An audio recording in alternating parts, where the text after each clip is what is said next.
I have a video that I shot a couple of years ago on crutches to quit smoking. And it talks about how developing any kind of a crutch can be a problem if it's something you can't keep with you all the time. And all of a sudden, if you don't have your crutch, you could panic.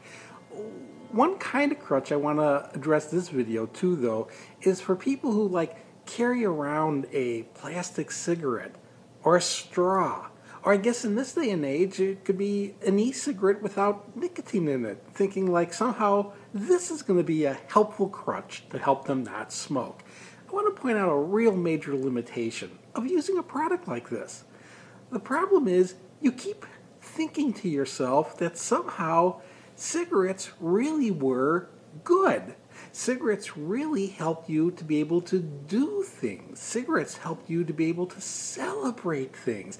You were more productive when you were a smoker. These are the reasons people will keep a device like this, like if they have a problem that they are trying to solve or a solution. In the past, they would take a cigarette and take a puff and hold it in and think of an answer, and now they can emulate the same behavior. They can take a puff and think what they're going to say and now come up with the answer. Well, now they're giving credit to their past smoking as being able to help them to problem solve.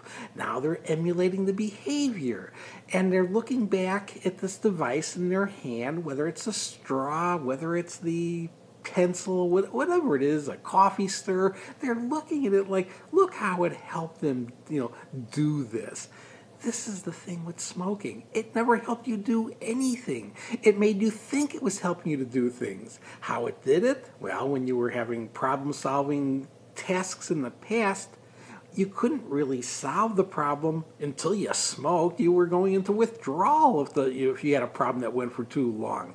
And now the cigarettes, all it did was put the nicotine back, which allowed you to be able to think again. Think like a person who never smoked would think when they were facing the same sort of problem, not having to deal with feeding a withdrawal before they could deal with the situation. Carrying a device like this, again, is giving cigarettes credit for something they never should have been given credit for. They were causing problems, not solving problems. So by keeping it with you, you're in a way romanticizing what smoking was. And it's seeing it in its falsely positive light as opposed to looking at it the way that it was.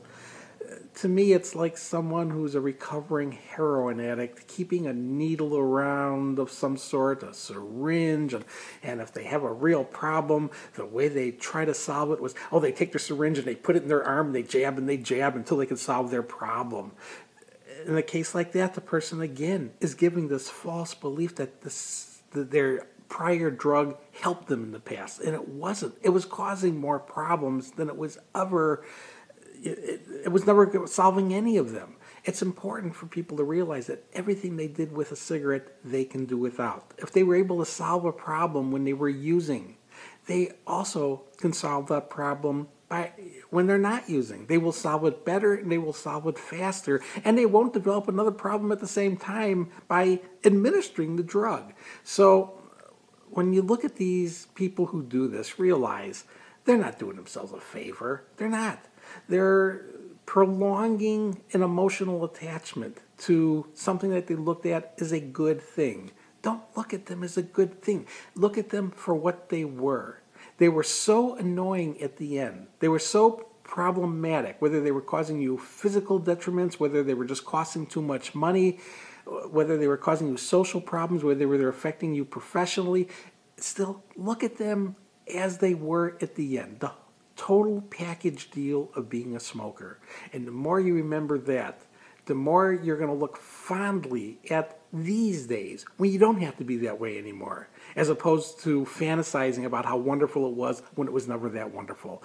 To be free of them for the rest of your life, you do not have to carry anything in your hand. You don't have to do any emulations of anything. All you need to do to stay smoke-free now is to continue to stick to the personal commitment that you hopefully made the day you stopped, to never take another puff.